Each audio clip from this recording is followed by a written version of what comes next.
Welcome to Malcolm and We, heard exclusively on malcolmpresents.com, a streaming platform heard round the world and beyond. And beyond, I go deep.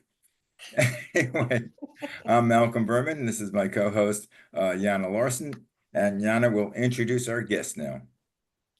Go. Yes. All right. Yes. So we have Dr. Tamsin Woolley Barker. She is an evolutionary anthropologist, and she is recognized for her original research on primate social structure and evolution. She is the author of Teaming: How Nature's Oldest Teams Adapt and Thrive, which is considered the definitive work on organizational biomimicry, which illustrates how principles from evolutionary biology, ecology, and bioanthropology are utilized to unlock potential in our lives. Her focus is on rehumanizing life and work for biocultural regeneration. Her company, Team Lab, offers education, consulting, and speaking engagements in support of this goal.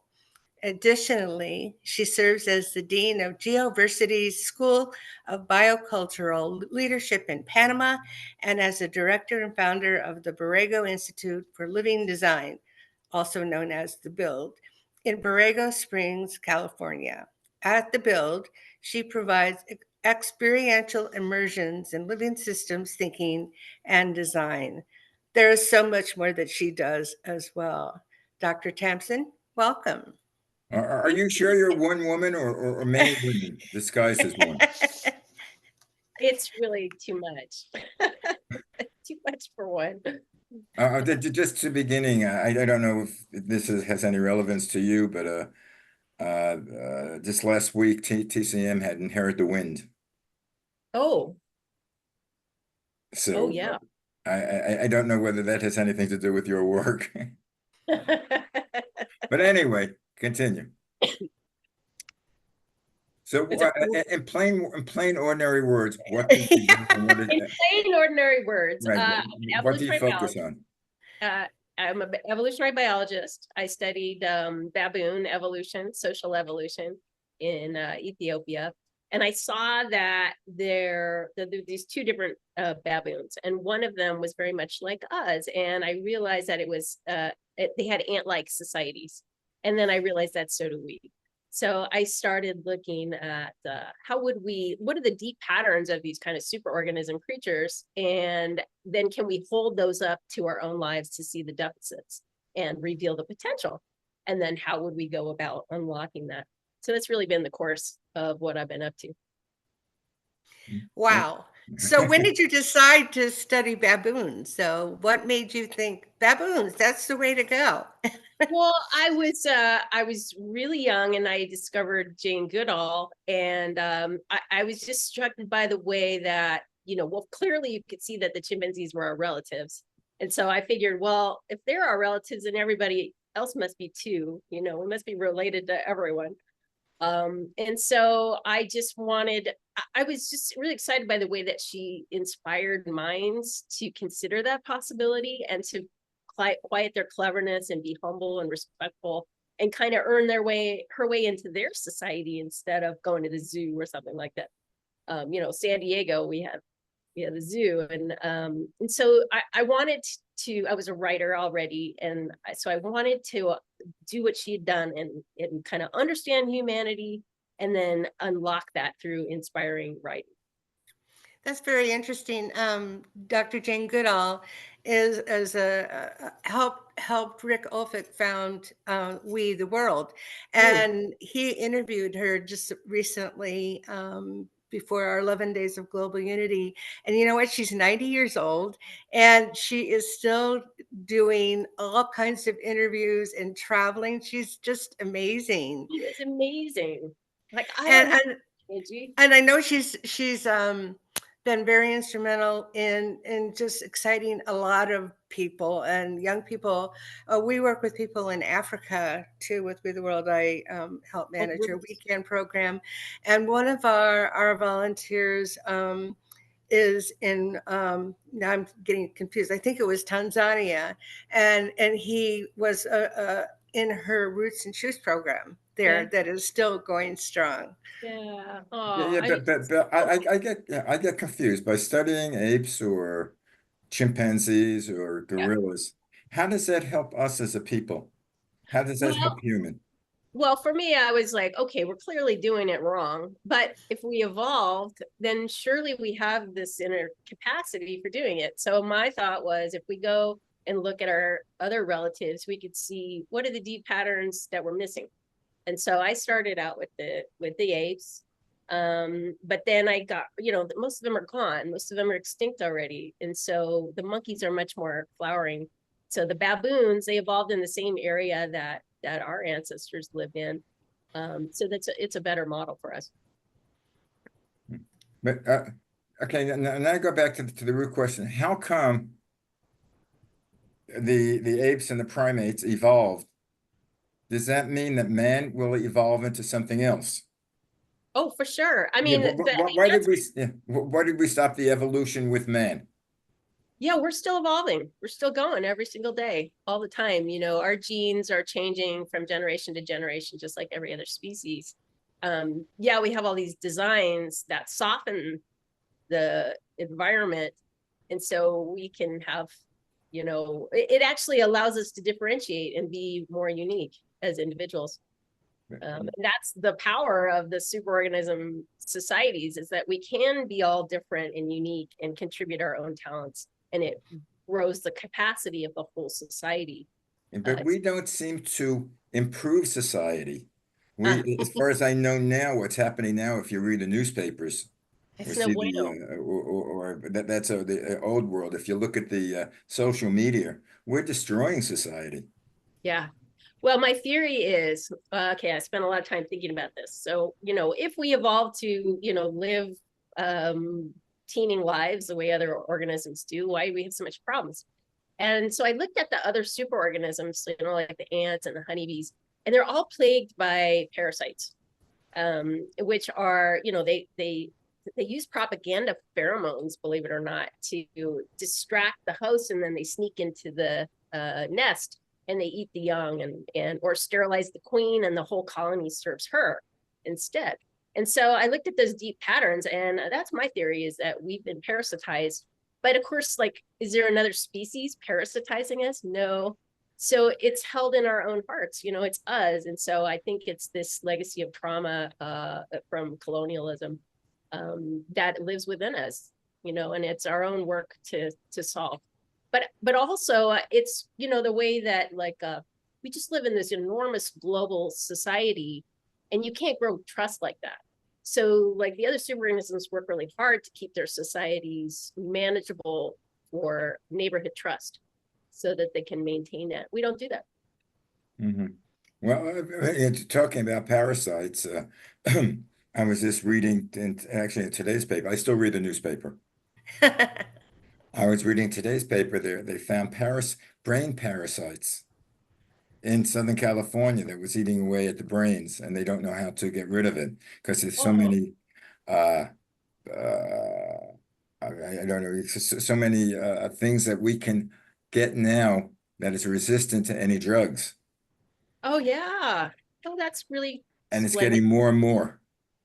Yeah, of course. I mean, and we just don't think about all the unintended consequences of our designs. That's not how other organisms are doing it. Like, let's solve this little problem. They don't do that. They eat the problem. So is there a core starting point that really works well when you're talking about how to solve a problem? Or Yeah, is it just so you just like let's just tackle this problem and then let's go on to that problem? Or is there a good way to just really get to the root of it? sometimes, I mean, when I work with a lot of companies, and they'll tend to come in with, we want this product. We want you to invent this product that'll solve this problem. And but life's not like that. So you've got to help people get it, zoom back and get into the systems perspective. Maybe not as far back as the universe and the cosmos and our human evolution, but I'm thinking like that. So if I can do that, and kind of the key is really to get them to understand that life is open-ended and potential oriented, that it's not a machine with a fixed the number of solutions, you know. And so there's the efficiency designs that we have actually remove all the diversity, which is what evolution uses to adapt. So we actually designed to prevent it. And so when I can usually work with like CEOs and even a very efficiency minded people, and once they see that, they know that's true, they get that. And I can So give an example of how you would like do that, like company A, and they have this problem with organization. Everybody's going off in their own directions, and there's no cohesiveness, and you know, people are losing the big picture. And so how do you get back to the core? Yeah, well, it's harder than it sounds. Like sometimes I can really succeed with it, and usually I can get them to go, oh yeah, I can see the unintended consequences. I can see the neglected potential. Here's an example.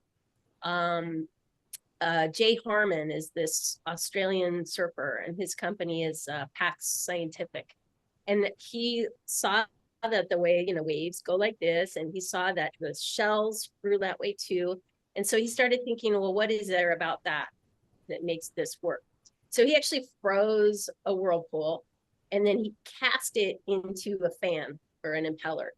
And then it turns out that's 85% more effective and quieter and efficient, and produces less, you know, uses less energy than the fans that we traditionally use.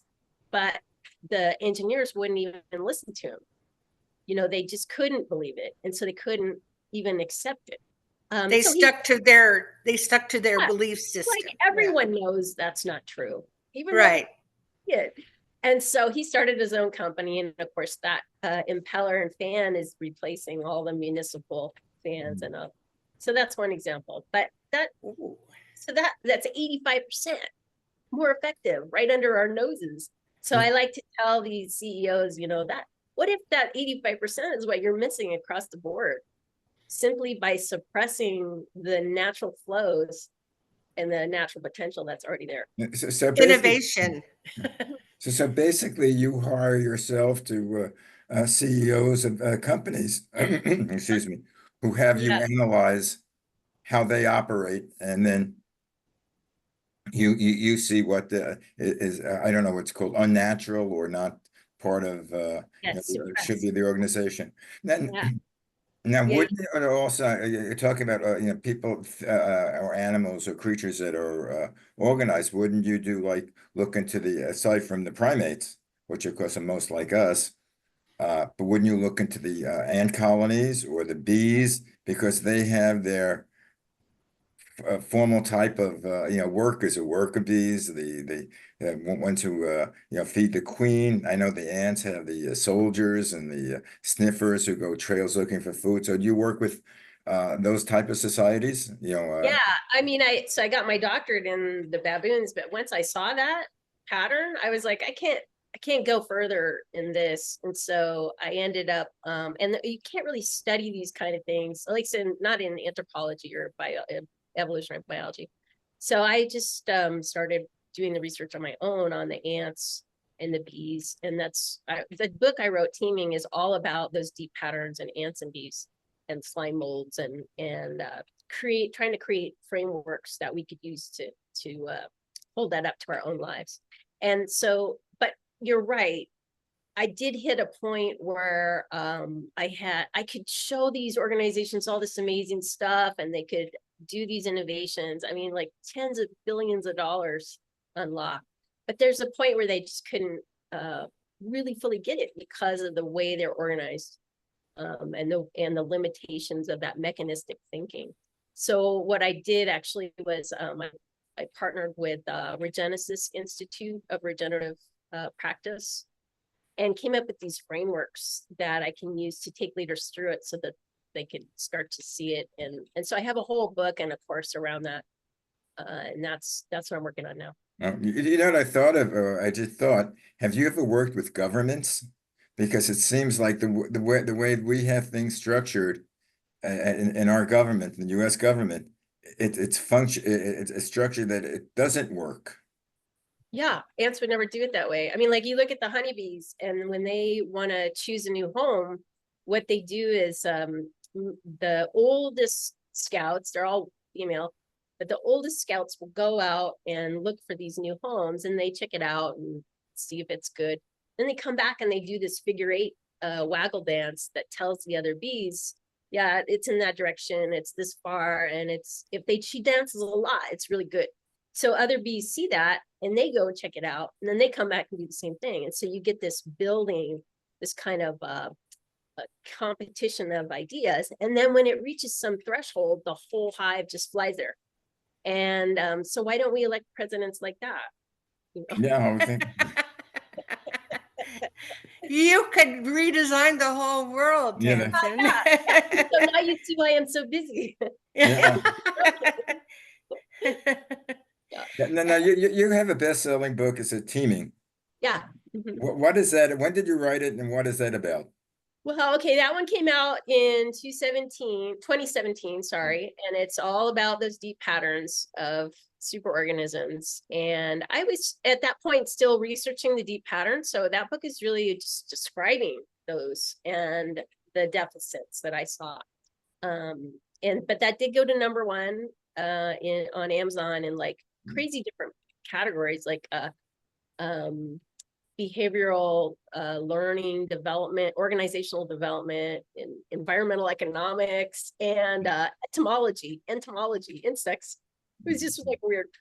But the new book is very much applied and very much directed towards leaders that are trying to make change, whether that's entrepreneurs or team leaders or community organizers, and connecting that ultimately to land management. And can we regenerate human systems for restoring our ecosystems? So do you have a sense of optimism that we can team up and team? Absolutely. Designed for this, right? Like we've been shaped for this for 4 billion years. We got this.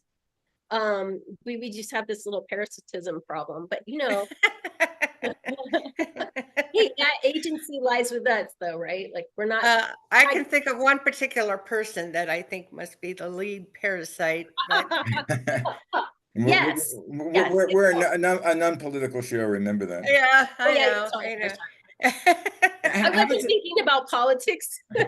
How does this fit in with microorganisms? Because to me, what's going to survive all of us are the microorganisms, because they build up a antibody to anything that we can discover. Mm-hmm. Yeah, probably in the end. In the end, this is what I think. We'll be Bacterial ruled by Yeah. microorganisms. Yeah, and- bacterial growth. Does bacteria? Do bacteria have brains? Oh, but Do you neither know do it? slime mold, you know, and they do. They can even like, if you take a map and you put a couple of oats on the train stops you want, and you let the slime mold go, it'll plan out your railway station better than you could. Well, No brains. Now tell me what you were like as a child. Just like this. Were you like the why? No, I didn't. I just read books. I read a lot. You know, my mom said every now and then you'd ask some bizarre question, and then you'd go, okay. well, generally, when I have bizarre questions, I come up with bizarre answers. And again, I don't have the patience that you do. Yeah. You know, as Well, far as certainly you have yeah. curiosity and to make you think, I know, baboons. That's what I should do and It is kind of study. crazy. I mean, I've been writing this new book, and I'm like writing my story along with it, because all the stories illustrate the deep patterns. And I'm like reading this going, who does this? It's crazy. Yeah, So did you have a lot of friends who were like, yes, I get this, or did you have friends that are going, what are you talking I about? didn't talk about it. I lived in my own little world. Yeah. Yeah. Going back to I don't, would the general category be the ape family, the gorillas, monkeys, chimpanzees? What family is that total? Primates. Primates. Yeah. What is the closest primate gene-wise to the human being? Well, chimpanzees and bonobos are equally close to us. And it's actually super interesting to look at them because, you know, the chimpanzees have this kind of alpha male dominated society, you know, resource exclusion. And that's really the parasitic state that we Resource exclusion. I like that. That's a Yeah. good way to say it. But also the bonobos, they have the same kind of thing where they would like to dominate, but males cannot dominate in that society because if they do, the females call each other and gang up and shut it down. And and they're equally related to us. And so everybody gets more, you know, everyone does better. I haven't heard that, but what are the bonobos? How do they look? They're like they look like chimpanzees, but they're slighter, they're smaller, they're thinner. They tend to be more bipedal. And they're very quiet and shy. They live in the Congo, deep in the jungle. Bipedal meaning they walk upright more. Yeah. Do they live high up in the trees or they live on the ground? They're in the trees. I mean, they're similar to the chimpanzees, you know, kind of both. But the chimps are more in the savannah, so they have more open terrain.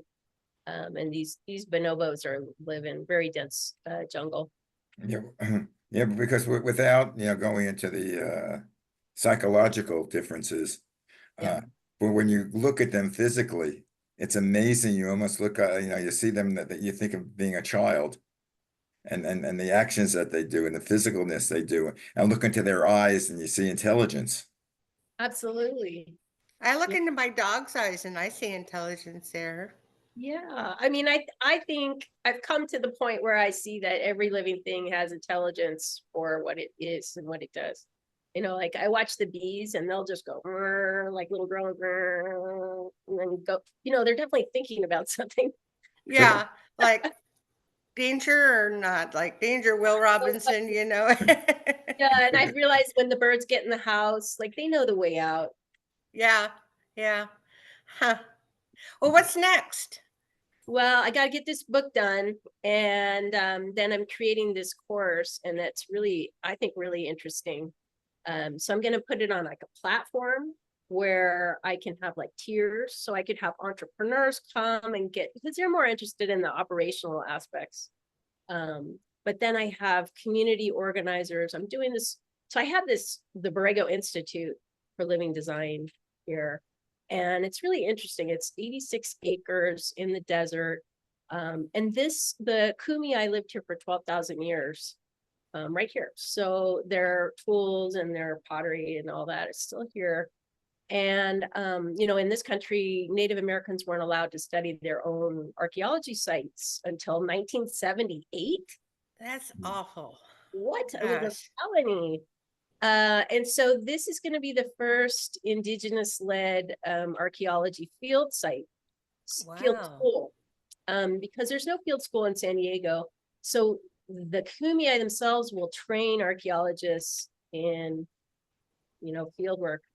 But more than that, it's not a museum or a state park, it's living design. So it's actually, we're working with, we're working for this $10 million EPA grant to renew those kind of practices that they had for storing water and growing things and all that, and use them countywide, because we're plagued by wildfires and erosion and all that things that they had solutions for, and they still have solutions for. They're still here. So that's really exciting work. Talk about resource exclusion. Yeah, the chimpanzee state, they got it right away. Yeah. Yeah. Wow. And so we're so that's the build, and then we have Hild now in Hawaii. So the Hawaiians are doing the same thing. They have their own institute. And then, now in Mexico, they're getting interested in it, and Iceland, and it's becoming a little movement. So we'll see. Yeah. All because of you. All because of me. That's fascinating. Well, does it make you feel really good or overwhelmed? I have a problem which I would like you to Oh, see you if I got one can for me. solve. Okay, got it. Uh, I think our major problem here in the world is climate change. Uh-huh. Because from what I see is no matter what we do economically or socially, the world is going to become uninhabitable. And you can see that now as I'm getting older, the change of the weather, the hurricanes, the more intensity of it, the forest fires, the aside from the cold, the heat, the burning away of the earth getting hotter, and the icebergs are melting, and there's physical evidence of this. And I Mhm. would say, like most of the scientists blame the footprint, the footprint made by oil and by gas, and due to uh, our energy sources. But yet we have people that say no. Mhm. They say no, this is only natural and it will come over. How do we get them to We look at don't. science? We only need 11%. It's been computer modeled. We don't need everyone to do it. We just need critical mass. Yeah, but you need let's say, not getting into politics, but we have an election coming up in the US. And Really? with the fossil fuel, which, as they say, is one of the major causes, they say, of the global warming and the climate change, we have one candidate for president who says no. He says what we're going to do is we're going to drill, and we want more oil, which is completely opposite of what I think 80% of the scientists say. And this person might be elected president. It's happened before. It's happened before. So how do you get them to think right, or the people to think right? Yeah, I try to stay out of the space of trying to get people to think anything, but more to inspire people with life. Because, in the end, we're all doing it for our children's children. And even those oil and gas people are doing it for their own financial legacy and what have you. And they're stuck in the parasitic mode.